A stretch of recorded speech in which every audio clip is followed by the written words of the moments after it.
आप एक बार फिर सोच लेते भाभी सा। दया ने आंगन में लगे झूले पर बैठते हुए कहा। इसमें सोचना के है दया। जो एक बार तय कर ले थारा भाभी सा, तो फिर पाछे पाँव न धरे। पूरी जिंदगी बीत गई तू अब तक समझा ही ना मन ने। रेवती ने शांति से कहा। जाणू हूँ थान थारी छाती न और घणो लगदात भी देऊ हूँ। पण फिर भी आ बात तो बिल्कुल ही अलग है भाभी साहब। दया बालों को धीरे धीरे सहलाता हुआ बोला। तू फिक्र ना कर दया। माता रानी सब ठीक करेगी। तू बस कागज पत्तर बनवा दे। बाकी सब मैं संभाल लूंगी। कहते हुए रेवती उठ खड़ी हुई। ठीक है भाभी साहब, अब मैं चलता हूँ। अरे नहीं, कलेवा करके जाना। ले, जीवन कलेवा भी ले आया। कहते हुए वो फिर बैठ गई। दया कलेवा करने बैठ गया। वाह भाभी साहब, अरसे भात खा रहा हूँ। ऐसा गोंद का लड्डू, मजा आ गया। इन लड्डुओं ने तो माँ की याद दिला दी। चल चल रहने दे। कहते हुए रेवती ने चाय का कप दया की ओर बढ़ाया और खुद भी चाय सुड़कने लगी। अच्छा, अब चलता हूँ भाभी साहब। कहते हुए दया उठ खड़ा हुआ। शादी के 15 ही दिन हैं, बहुत काम है। परिवार से ही 4 दिन पहले ही हाजिरी लगानी है तुझे। रेवती ने जोर देकर कहा। बिल्कुल, आ जाऊंगा। कहते हुए दया ने गाड़ी की चाबी उठा ली। अभी 4 बजे हैं और 3 घंटे गांव पहुंचने में, यानी रात होने लगेगी गांव पहुंचते पहुंचते। दया ने घड़ी देखते हुए सोचा और एक्सेलेटर पर पांव धर दिया। कुछ ही मिनटों में गाड़ी हाईवे पर हवा से बातें कर रही थी और दया कमन यादों से। तब राजा बाबू रेवती को ब्याह कर लाए थे। लाल हरी चिड़ियों से भरी खनकती कलाई, सुर्ख होंठ, काजल से भरी बड़ी सी आंखें, थोड़े आगे को निकले दांत जो बात बेबात खिलखिलाते रहते थे। लाल जोड़े में लिपटा यह गोरा बदन गांव में सबसे सुंदर था या नहीं, पर अम्मा तो यही कहती थी। अरे हमारे राजा बाबू के बड़े बड़े घर वाले आगे पीछे डोल रहे थे, पर तेरी करम जली सुंदरता ले डूबी हमें। कहने लगा, ब्याह करेगा तो इसी से। सो हम भी क्या करते, ब्याह लाए बिना दान दहेज के तुझ जैसी गरीब छोकरे को। उन दिनों दया को यह समझ कहाँ थी कि अम्मा प्रशंसा कर रही है रेवती की या फिर कटाक्ष। राजा बब्बू और दया के बीच 6 साल का अंतर था। दया को मतलब था तो बस इतना कि भाभी साहब उसकी सब बातें सुने, उसके साथ खेले और भैया की लाई रात की बची हुई मिठाई इस कसम के साथ उसकी हथेली पर धर दे कि दया किसी को नहीं बताएगा। बस बचपन में भाभी सा के साथ जो दोस्ती हुई वही आज तक कायम है। दया की आंखें एक बार फिर बीते बरसों को सहेजने लगी। भाभी सा और राजा बाबू का प्यार रंग लाया और एक कन्या का जन्म हुआ। नाम रखा था देवकन्या। फिर तो एक के बाद एक राम कन्या कृष्ण कन्या का जन्म हुआ। बस नहीं आया तो कन्हैया, जिसका इंतजार अम्मा सहित पूरे खानदान को था। अम्मा हर बार पूजा पाठ रखवाती, ताबीज बनवाती और भी ना जाने कितने कार्यक्रम होते कन्हैया के लिए घर पर। कन्हैया को नहीं आना था, सो लाख मनुहार के बाद भी नहीं आया। भैया उदास रहने लगे थे। अम्मा के तीखे व्यंग बाण सुन सुनकर भाभी सा का गोरा बदन अब काला पड़ने लगा था। खिलखिलाहट अब उदासी में बदल गई थी। न चूड़ियां खनखनाती थी, न पायल छमछमाती थी। घर की खामोशी में बेटियों की किलकारियां गूंजती, पर भाभी सा को छोड़कर सब बहरे हो गए थे। इस बीच दया का भी ब्याह हो गया। पार्वती के रूप में अम्मा की पसंद घर आ गई थी, वो भी मोटे दान दहेज के साथ। राजा बाबू आजकल शहर में अपना कारोबार बढ़ा रहे थे। कपड़े की बड़ी मिल लगाई तो करोड़ों की कमाई चालू हो गई थी। सप्ताह 4 दिन शहर और 3 दिन गांव में बीत रहे थे उनके। उसे याद है उन दिनों रेवती और पार्वती दोनों पेट से थी।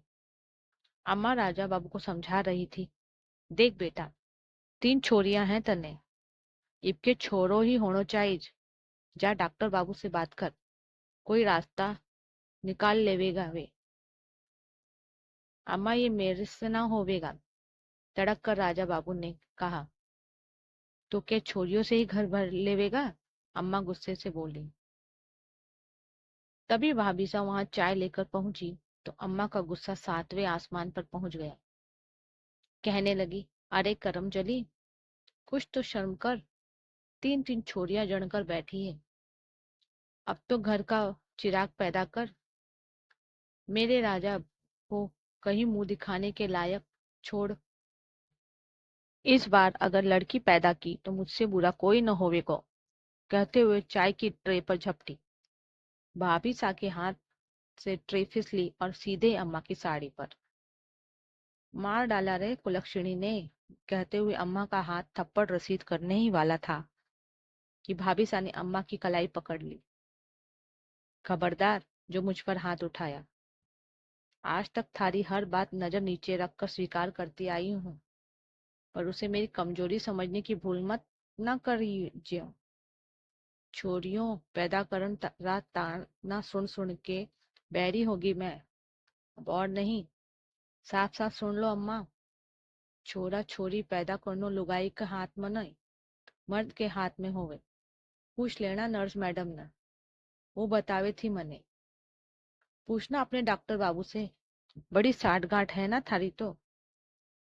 भाभी सा जो एक बार बोलने लगी तो रुकी ही नहीं। पार्वती दया तीनों छोरियां बारचे में हक्के बक्के खड़े थे। अरे चुप कर हरामखोर, कहते हुए हमेशा शांत और चुप, सिर्फ अपने काम से मतलब रखने वाले भाई सा राजा बाबू गुस्से से तमतमाते उठ खड़े हुए। बहुत चुप रह ली राजा बाबू, कभी आपके खातिर कभी अपनी छोरियों की खातिर, पर अब और नहीं। अब लड़का हो या लड़की, आपकी बार नसबंदी को ऑपरेशन होके रहेगा। भाभी सा ने सपाट स्वर में घोषणा की और तीर की तरह निकल गई वहां से। अगले कई दिनों तक उलझी डोरी में फंसी हुई पतंग सी छटपटाती रही अम्मा। दिन बीते, भाभी सा ने फिर लड़की को जन्म दिया। अम्मा के तन बदन में आग लग गई, लगे भी क्यों ना, कोड़ में खाज जो हो गई थी। इधर भाभी सा ने भी कसम खा ली, वो इस लड़की जिसका नाम उन्होंने सुकन्या रखा था वो लेकर घर नहीं जाएगी। अब बस उन्हें शहर रहने जाना था राजा बाबू के साथ। आखिर धीर गंभीर राजा बाबू भाभी सा और अपनी 4 बेटियों देवकन्या, रामकन्या, कृष्ण कन्या और सुकन्या के साथ शहर चले गए। संपत्ति से बेदखल करने और मर जाने की अम्मा की धमकियां पहली बार हम सबने फेल होते देखी थी। पार्वती ने लगातार 2 बेटों को जन्म दिया और अम्मा की चहेती बन बैठी। राजा बाबू अपना कारोबार लगातार बढ़ा रहे थे। धीरे धीरे उनका गांव आना जाना छूटता गया। साल 2 साल में एक बार परिवार सहित चक्कर लगा जाते थे। चारों लड़कियों को भाभी सा ने अच्छी स्कूल में भेजा। पढ़ाई में भी वे अच्छी निकली। भाभी सा ने नसबंदी करवा ली थी, सो अब लड़की और लड़का पैदा करने का अम्मा पुराण भी बंद हो चला था। बीच बीच में जब भी अम्मा बीमार हुई, शहर में भाभी सा ने सिर्फ डॉक्टरों को ही नहीं दिखाया, मन से सेवा भी की अम्मा की। इसे उम्र का तकाजा कहे या वक्त की मांगे, अब भाभी सा और अम्मा के बीच चलने वाला शीत युद्ध भी बंद हो गया था। एम.कॉम करने के बाद देवकन्या की शादी राजू बाबू ने ऐसी धूमधाम से की कि देखने वाले देखते रह गए।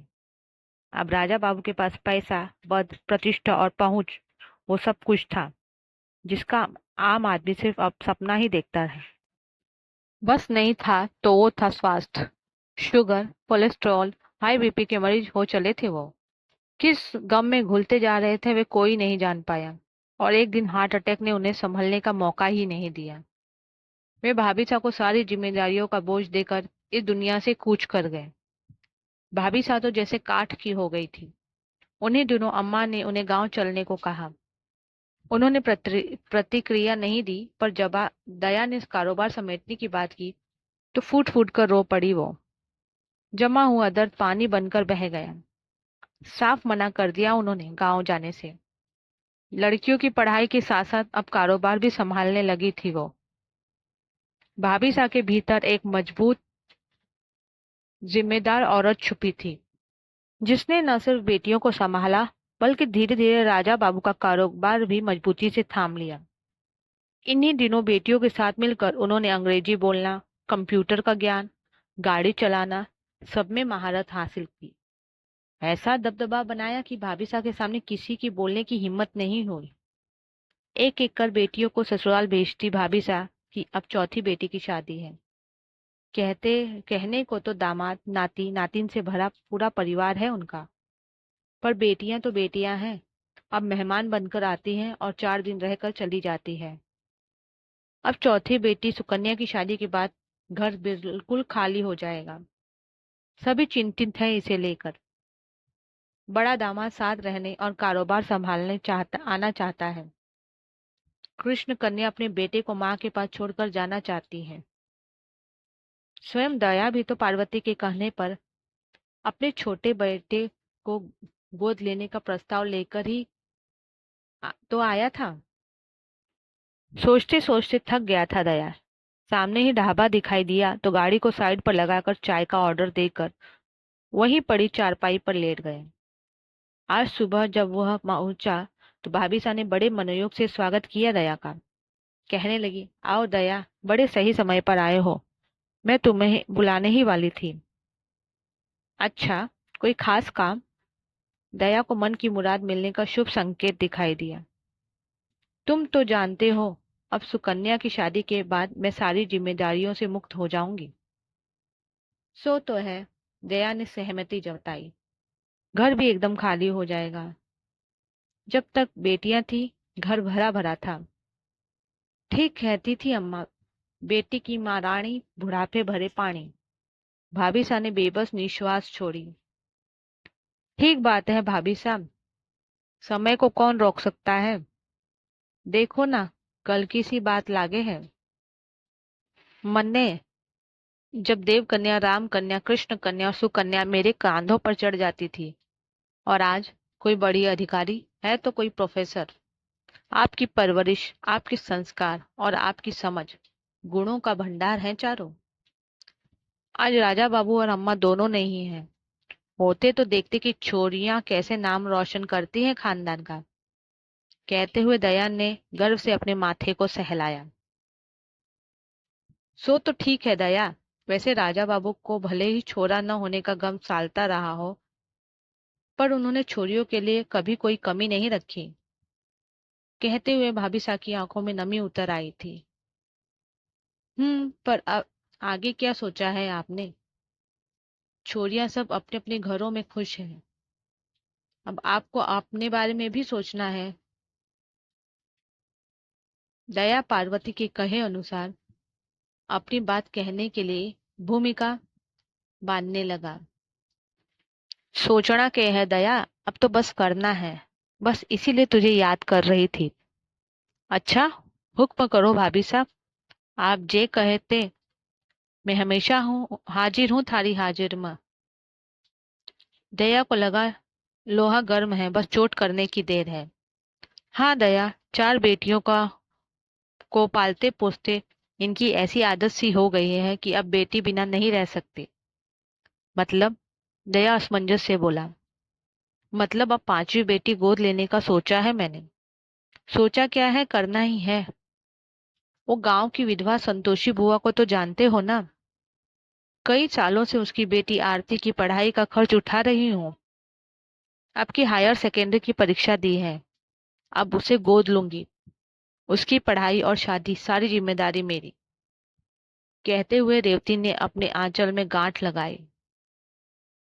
क्या कह रहे हो आप? दया का मुंह खुला का खुला रह गया। पार्वती के सपनों पर पानी फिर गया जान पड़ा उसे। ठीक कह रही हूँ। मेरी संपत्ति के कई दावेदार मुझे साफ साफ दिखाई दे रहे हैं, पर मैं किसी को रिश्ते नहीं भुनाने दूंगी। पर किसी अनजान को गोद लेकर तो आप अपने पांव पर ही कुल्हाड़ी मार रहे हैं। इससे आपके अपने आप से दूर ही हो जाएंगे ना। दया ने तीर छोड़ा। नहीं, जिसे मैं गोद ले रही हूँ उसकी शादी के बाद फिर एक कन्या गोद लूंगी, यानी ये सिलसिला तब तक चलेगा जब तक मेरी सांस। समाज में लड़कियों की स्थिति बेहतर हो, इसमें एक संविधा मेरी भी। रेवती ने मुस्कुरा कर कहा। उसके चेहरे का तेज, आंखों में आत्मविश्वास और बोली में सागर सी गहराई महसूस की दया ने। दया को मानो सांप सूख गया था। कुछ नहीं बोल पाया वो। क्या हुआ दया, मैंने तो अपनी वसीयत भी बना ली, भाभी साह ने कहा। बेटियों और दामादों से तो पूछ लिया ना आपने? दया ने हकलाते हुए कहा। तनिक क्या लागे है दया, मेरे संस्कार क्या इतने कमजोर हैं कि मेरा परिवार मेरा साथ न देवेगा? मुझे अपनी बेटियों पर भरोसा है। चौ, चौथी की विदाई के समय ही पांचवी की घोषणा करूंगी। जब बेटियों को जड़ने से पहले अम्मा को, नसबंद नसबंदी करवाने से पहले राजा बाबू को, और बिजनेस में हाथ डालने से पहले किसी को नहीं पूछा, तो अब क्या पूछना है दया? जो करना है खुद करना है, अपने दम पर करना है। तो फिर पूछने का मतलब? ये बैसाखियां तो कब से तोड़ चुकी थारी भाभी साहब। दया कुछ नहीं बोला, बस थूक निकलता रहा। शादी में आते समय संतोषी बुआ और आरती को साथ लाने की जिम्मेदारी थारी। और हाँ, ये कागज भी ले जाना, दस्तखत करवा लेना दोनों के। निशान लगा रखे हैं वकील साहब ने, कहते हुए कुछ कागज दया की ओर बढ़ा दिए रेवती ने। दया को काटो तो खून नहीं, पर प्रत्यक्ष में उसने कागजात लेकर समय से सब काम करके शादी में आने का वादा किया था। साहब, आपकी चाय कब की ठंडी हो गई? ढाबे वाला लड़का उसे जगा रहा था। दया हड़बड़ा कर उठ बैठा। देखा रात हो रही थी, पर द्वितीय चांद बादलों को चीर कर अपना मनबंद प्रकाश फैला रहा था, जो आने वाले दिनों में निरंतर बढ़ेगा, ठीक उसके भाभी सा की तरह। चाय पीते हुए दया अपने लालच को कफन पहनाकर भाभी सा की पांचवी बेटी के बारे में सोच रहा था।